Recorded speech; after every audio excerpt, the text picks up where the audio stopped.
In a world dominated by seasoned politicians and cautious diplomacy, Captain Ibrahim Traore burst onto the global stage like a lightning bolt. At just 34, he became the youngest leader in the world through a military takeover.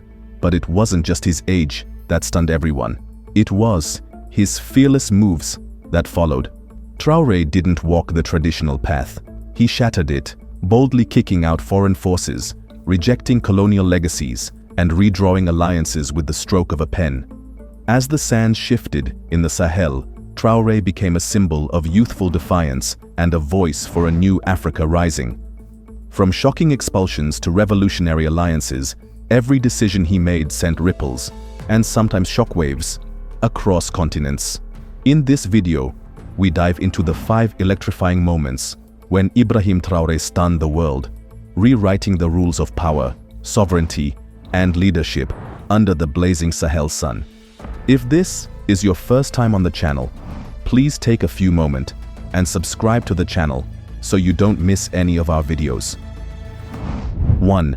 When he expelled France from Burkina Faso.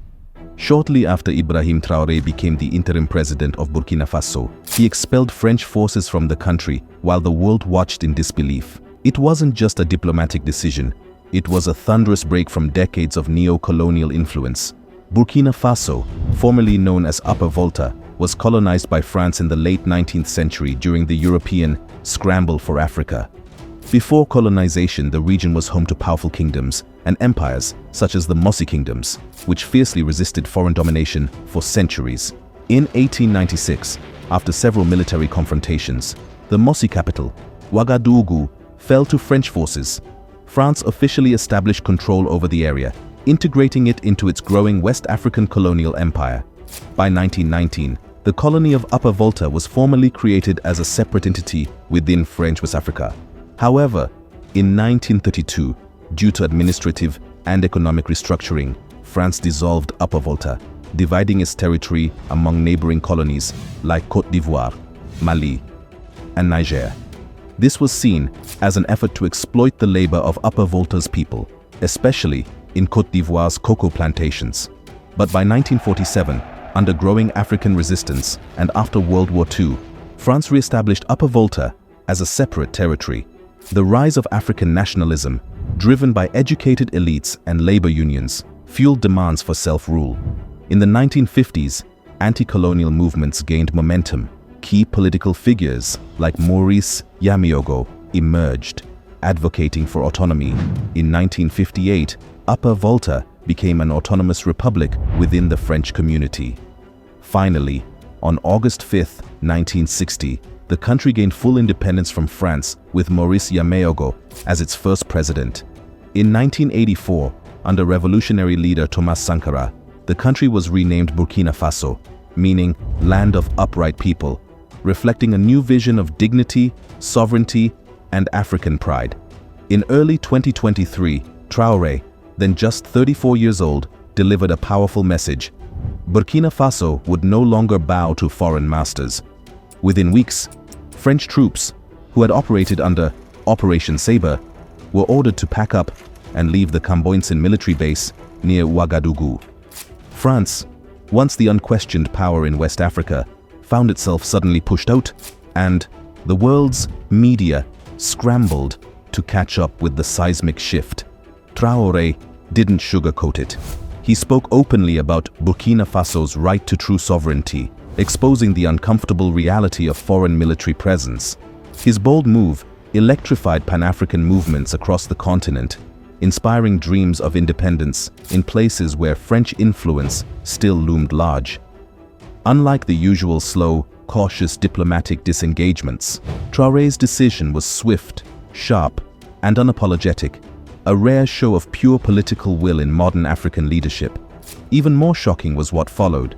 Instead of relying on Western support, Traore turned eastward, building fresh ties with Russia, Turkey, and other non-Western powers. He didn't just expel French forces, he reprogrammed Burkina Faso's future.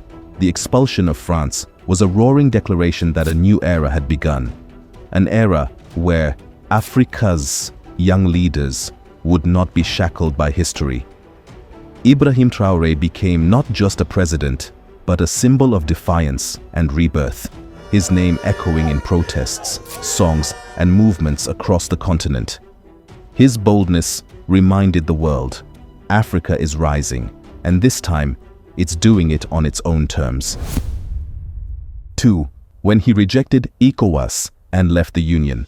When Ibrahim Traoré announced that Burkina Faso, alongside Mali and Niger, would leave ECOWAS, the world stood stunned.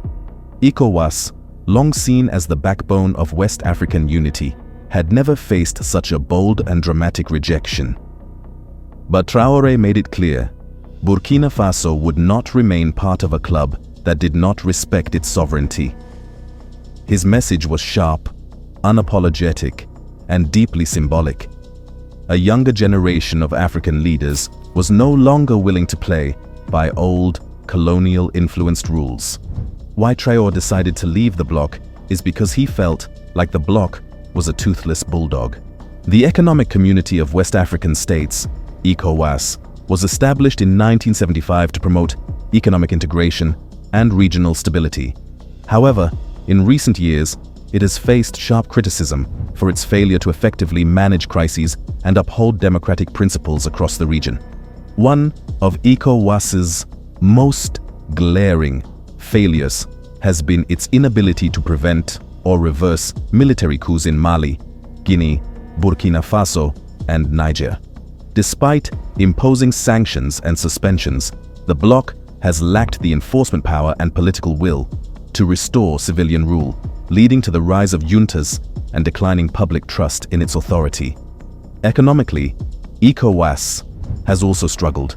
The long-promised single currency, the ECO, remains unimplemented, reflecting the bloc's poor coordination and internal divisions. Infrastructure and trade integration goals remain largely unmet due to bureaucratic inefficiencies and national interests. Moreover, ECOWAS is increasingly seen as serving elite political interests rather than the people. Its interventions often appear inconsistent, and its democratic standards unevenly applied, undermining its credibility. In sum, ECOWAS's failures in governance, security, and economic unity have weakened its relevance and raised urgent questions about its future role in West African affairs. The shock when Traoré decided to leave the Union was not just in the decision itself, but in the defiance and speed with which it happened. Traoré didn't beg for negotiations or ask for special treatment. The world, especially Western powers and regional elites, panicked. Analysts predicted economic collapse, isolation, and chaos. But Traoré's vision was different, real independence. By rejecting ECOWAS, he shattered the illusion that African unity must come through Western-backed structures. He was betting on solidarity built on sovereignty, not dependency. More than anything, Traoré's move became a rallying cry for oppressed nations across Africa. It showed that it was possible to challenge old systems and survive, and perhaps even thrive.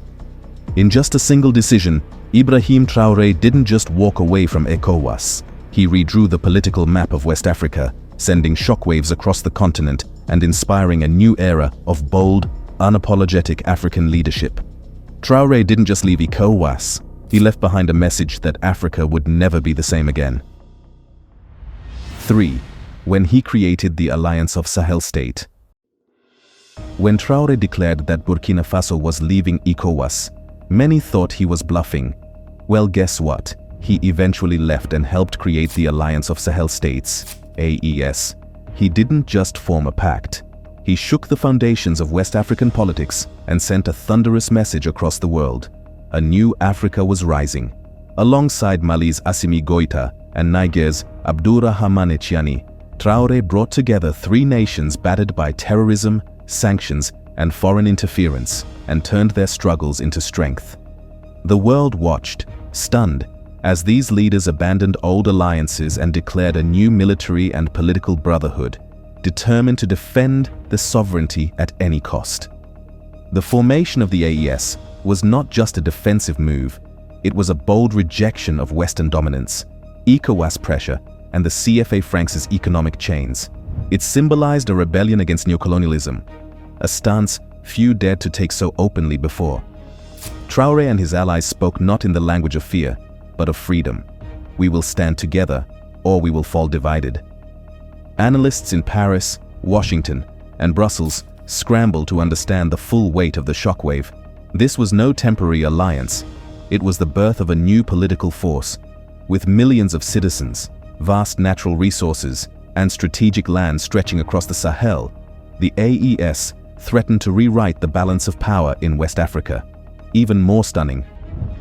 And the AES leaders didn't stop at security cooperation. They dreamed bigger.